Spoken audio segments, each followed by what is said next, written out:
are people feeling about migrants? Before I continue to expose y'all to what's happening with the migrant crisis, how did you just say I got dookie bars, Lester? I can't believe it. That's all right. Yo. How do people feel about migrants? Now, a lot of y'all are not familiar, but over the weekend and yesterday, it was Founders Day. It was Founders Day. Now, Founders Day celebrates the founding of these sororities and fraternities, and all around Metro Detroit, it was a lot going on. It was a lot of pink. It was a lot of green. It was a lot of AKAs. And in commemoration of Founders Day, I want to make sure that we bring Kamala Harris to the front of the congregation because she is an AKA. But she is also considered the border czar. What is the border czar? The border czar is supposed to be the person that's at the forefront of understanding what's happening with the migrant crisis and solving for problems accordingly. But if we are to grade Kamala on what she's done, even though she's graduated and she's an AKA, we'd have to give her a failing grade. A failing grade. Yes, we do. And so first, I need y'all to understand what's going on with the migrant crisis. And we'll start over in Chicago really quickly. And then I'm going to bring y'all up to speed of what's happening as far as the sentiment of America and how they feel about what's going on with the migrant crisis. No buses from the southern border expected to arrive here in Chicago today. Second day in a row without migrants arriving by bus. And it comes just days after Governor Pritzker reached out directly to Texas Governor Greg Abbott. In a letter, Pritzker urged Governor Abbott to pause drop-offs this past weekend due to the winter storm. Abbott replied that Texas will continue to send migrants until the president secures the border. On that topic, tomorrow Mayor Brandon Johnson was set to hold a meeting with other local mayors to discuss the migrant situation. That meeting's been postponed to Wednesday, yes, due to weather. The mayors are set to discuss strategies to deal with the influx of new arrivals, including new bus ordinances, which many suburbs have adopted in recent weeks. So Greg Abbott has basically replied to the request from the governor of Illinois.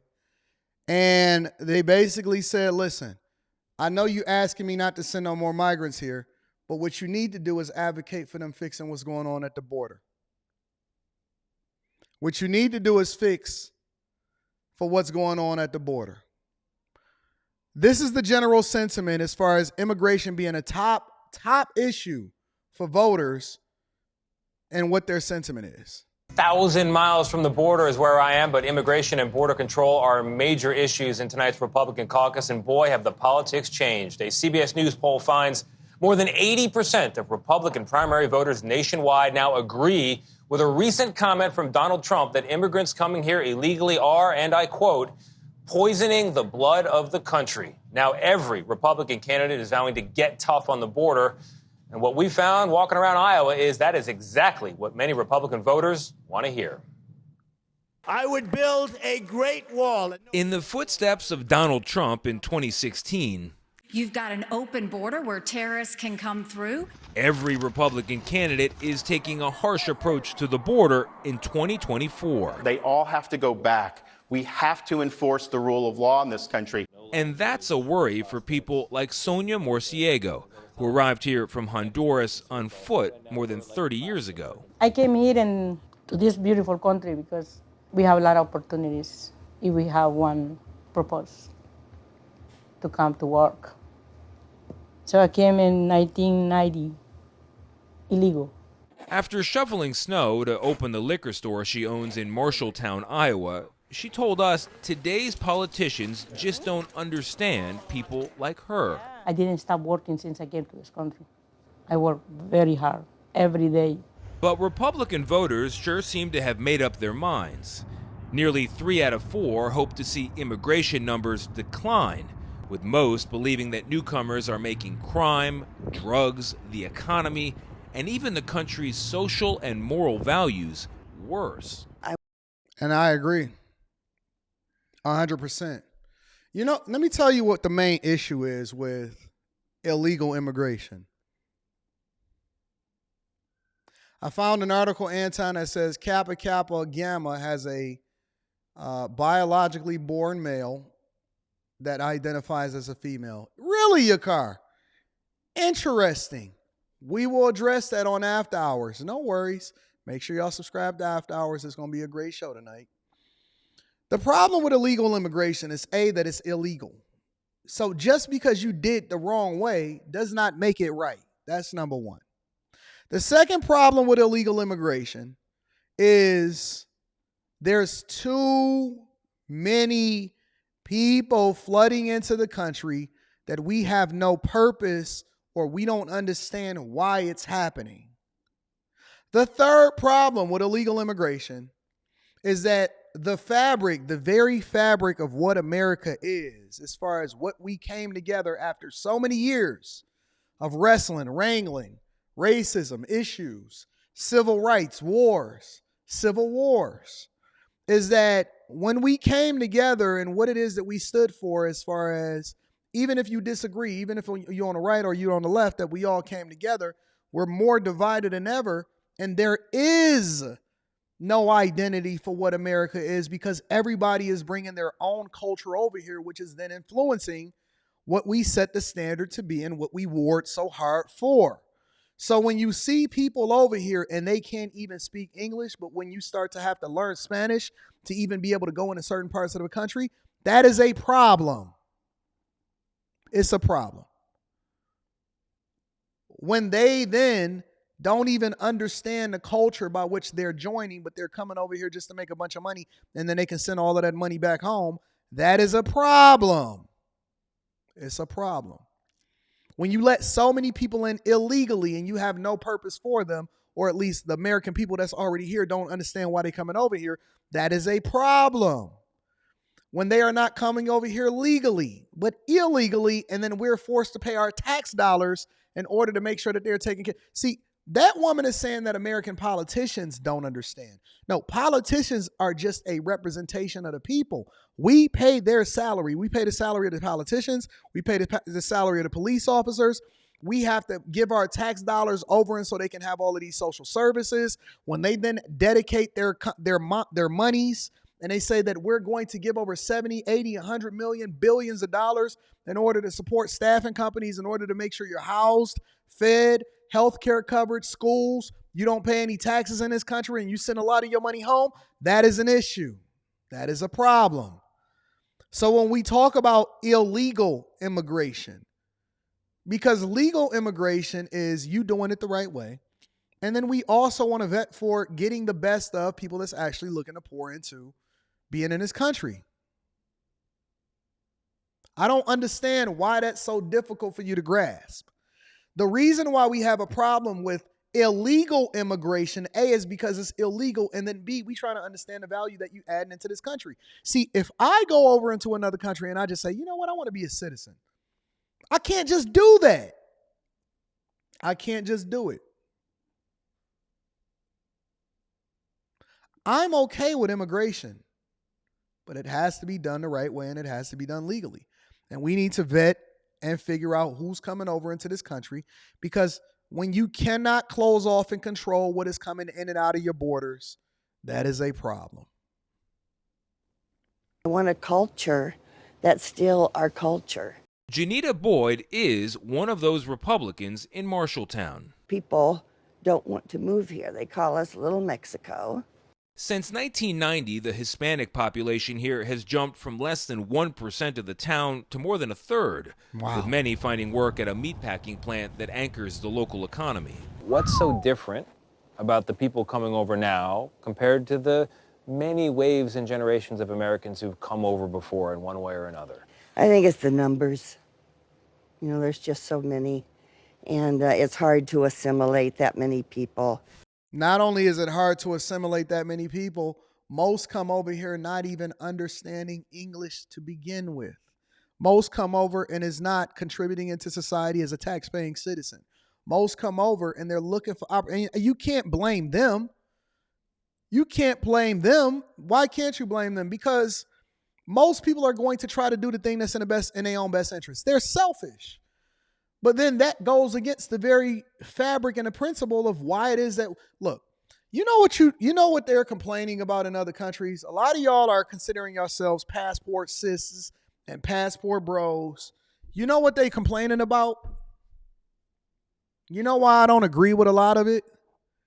It's because you're taking your money and your standard of living and you're upending and you're changing the very culture and the fabric of the people that live in a lot of these other countries, meaning you're gentrifying it in a negative way. You're raising the cost of living, pushing out the locals, changing the culture, going over there and taking a women and taking a men, and you're ruining the foundation of what they built as a community.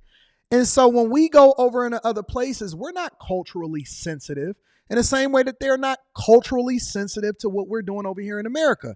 So if you go over there, and I've always said this on a regular basis, if you go over there looking to add value, become a part of the culture, understand the culture, learn, evolve, become a benefit to the people, not just come over there and go over there for your own selfish reasons, then it is a good thing. But just to go over there so that your dollar goes further, because that is selfish. You don't understand how you're disrupting the very industries that thrive and the people that live there.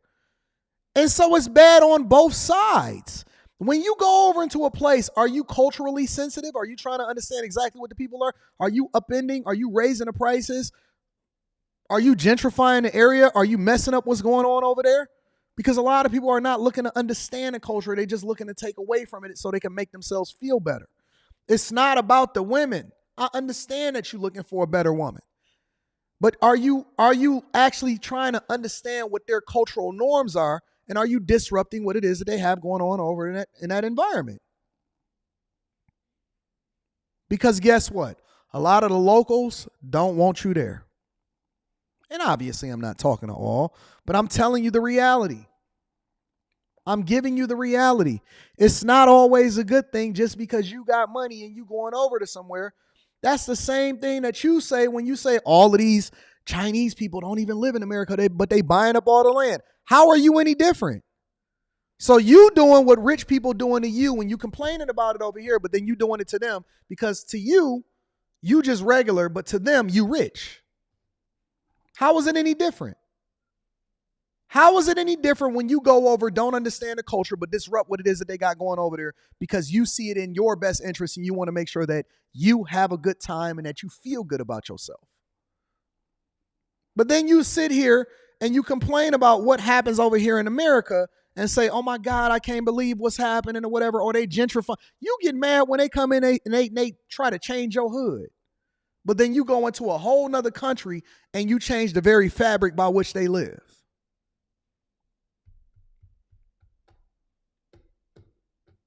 I just did a review show, Pink Lady, of a woman that moved down to, Mexico? I'll pull it up for you. Hold on.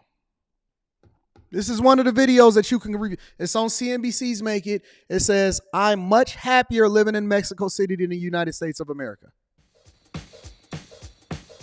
But I work fewer hours. I am less stressed. And overall, my life is just filled with much more positivity and joy. I love my life. My name is Adelia Borishade. I am 48 years old. I quit my teaching job in the US, and now I live in Mexico City.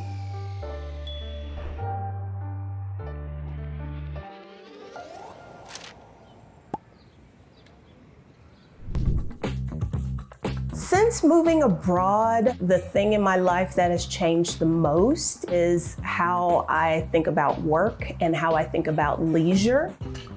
Particularly here in Mexico and Mexico City, things are just a lot more laid back than in the US. I am no longer in a rush to do anything.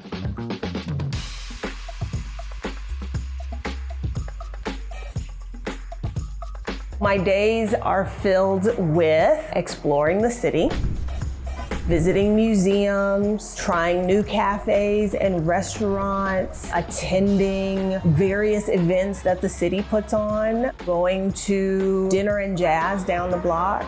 I take naps now. I didn't do that before. I worry about money less here And it's not a factor of I have more of it, because I don't. But it is more of the way the system is set up. I've got more options here than I did in the US if things were to go south financially.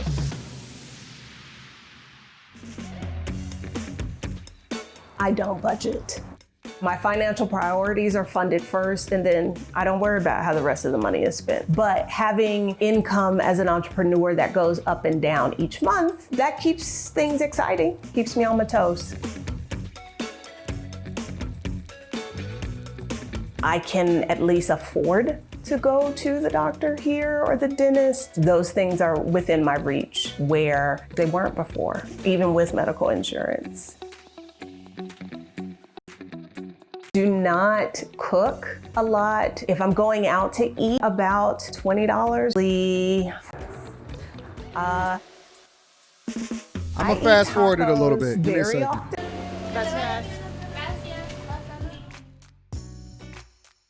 Worked about a point where I was like, She got divorced around the time that she turned 40.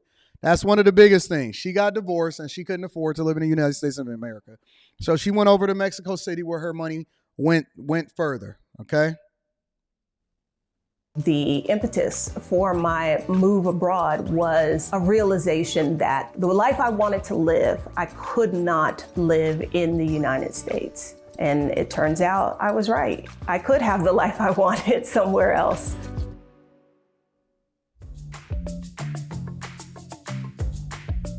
Teaching in the United States, I made just shy of $60,000. And I left the US to take a job that was going to pay me 60% less than that. I had my eyes wide open. Live someplace in Latin America where I could continue to improve my Spanish, and I wanted a city that was walkable and had mass transit and had a strong international airport. My favorite thing about living in Mexico City, this is a toss-up. It's neck and neck between the tacos and the overall vibe and the unexpectedness of things. You may see someone riding down the street on a unicycle in a genie costume, and that's just Tuesday. Like, I love that. I've become an entrepreneur, which was kind of a surprise. I have been working primarily doing financial education, financial coaching, along with some relocation coaching. So you broke, couldn't afford to survive inside of the United States of America. Listen to what's happening here. You was broke, divorced, destitute, couldn't afford to continue to survive in the United States of America. Then you go over to Mexico and you started to do some coaching. Now you're a financial coach. Now you got a website and you a financial coach. Your money didn't stretch as far. You couldn't rock out. You couldn't figure it out. You went over there and now you a financial coach over in Mexico City.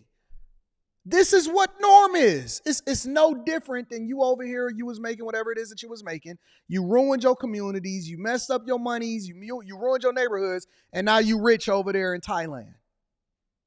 Listen, this is what y'all do. And this is what you're also complaining about is happening inside the United States of America. And more recently around the world, living on less money. That made me reevaluate kind of everything.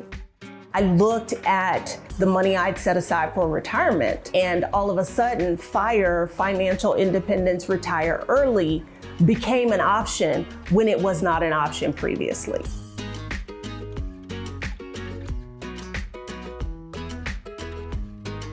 Looking at my numbers, turns out that I had already achieved Coast FIRE. So I have enough money saved and invested for retirement. The money that I make now, I can just live on. So in Mexico City. But now did you disrupt the culture and what was going on? Well, you were part of the fabric that messed up what was going on over there because you didn't do what you were supposed to do over here. But let's continue. Saving isn't a top priority. Despite making of the cost, I was able to do the your money and how you spend your money, understand. The sacrifices I've had to make living in Mexico City are primarily related to my children and my grandchildren. I can't always be there for birthday parties. There's another video. Hold on, I got another one for y'all really quickly. I live here. Is it time to move to... Oh, here it is. This is the better one.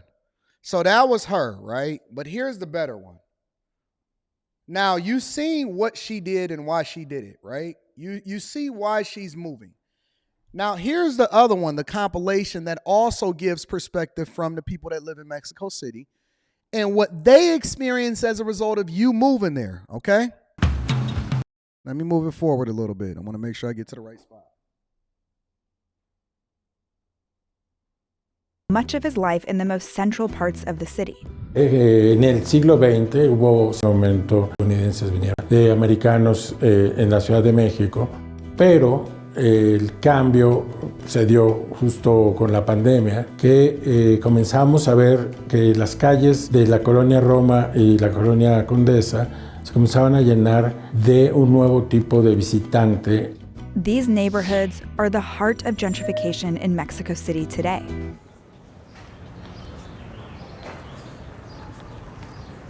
So at the moment we're walking around Condesa neighborhood and we're going straight to Roma Norte.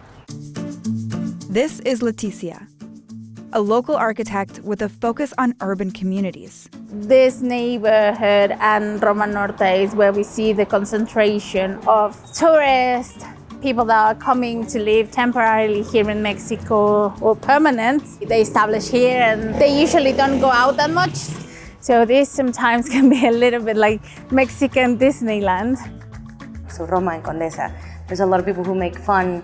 They're like, we need a visa now to go to those neighborhoods. People saying like, oh, now dogs speak English. Los barrios Roma Condesa no eran unos barrios populares, eran unos barrios de clase media que de hecho se habían despoblado después del temblor de 1985. The digging continues, the death toll rises. More than 250. Habían sido repoblados por los jóvenes para apartamentos. Temblor de los habitantes a otras partes de la ciudad. Lo que estamos viviendo es una segunda ola de gentrificación.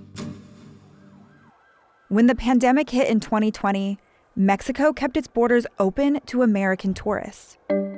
This allowed remote workers from the U.S. to enter the country freely on tourist visas for up to 6 months. Americans can also apply for a temporary residency visa that allows them to work remotely in the country for up to 4 years.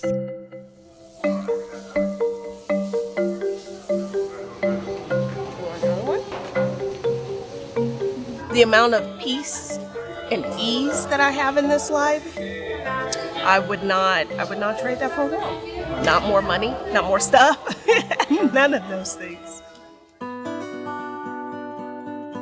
So basically, and then it goes on, and you can go ahead and watch this video. The name of this video is Why Are Americans Relocating to Mexico City for a Better Life? And it breaks down the same things that's happening across the world for moving into certain cities. And it also describes, yes, you have a better life, and yes, your standard of living rises because your dollar goes further. But then it also goes into, in this very narrative, it breaks down also why it's also disrupting the locals and the problems that they're having with all of the Americans that's running over there too. So it's not just one way. We tend to only look at things and say, well, how is this affecting us? The same way that we're affecting other people. That's a fear we heard about often here in Iowa. First, on a farm. A lot of these people, and right or wrong, but are bringing their own culture with them, and they're not interested in becoming American. A lot of these people are bringing their culture with them. A lot of these people are bringing their culture with them. They are not interested in becoming American. They are not interested in learning your culture and embracing it. They're interested in the finances that comes along with capitalism and trying to figure out how they can bring their culture and then make it one big melting pot.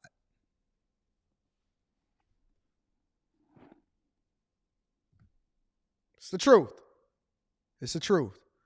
With everything that happens in life, you need balance because there's a yin and a yang that comes along with it. There's a benefit and a problem that comes along with it. Truckers Travel says, so why is this a problem? Well, it's the same problem from those that say that they're mad that migrants are moving into their neighborhoods when monies that they pay from a tax perspective is being allocated towards supporting them, but it never was going back into the very communities that paid the taxes in the first place. That's why it's a problem. I can name you 10 different reasons why it could be a problem.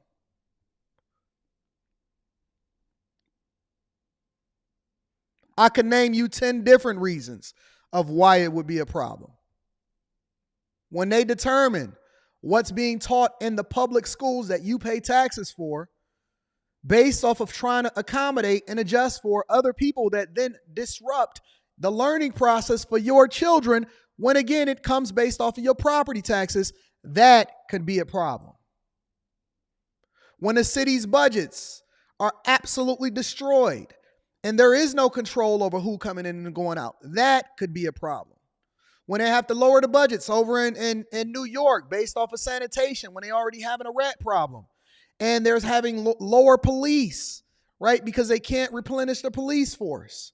And then we have to raise wages, and these people are not paying taxes the way that they're supposed to pay taxes. That could be a problem. Listen, it's all a death spiral when you start to have all of these different issues converge upon each other. And it's the reason why the governor of Texas and Greg Abbott is forcing everybody else to share in the pain, because not only does it bring awareness to the problem that Texas has been suffering through for an extended period of time, but it's also because it's a problem. It is a issue that is plaguing their economy, that is stymieing growth, real growth, economic growth all across the board, versus having cheap independent labor and illegals doing things that they're not supposed to be doing in the first place. It's a problem across the board.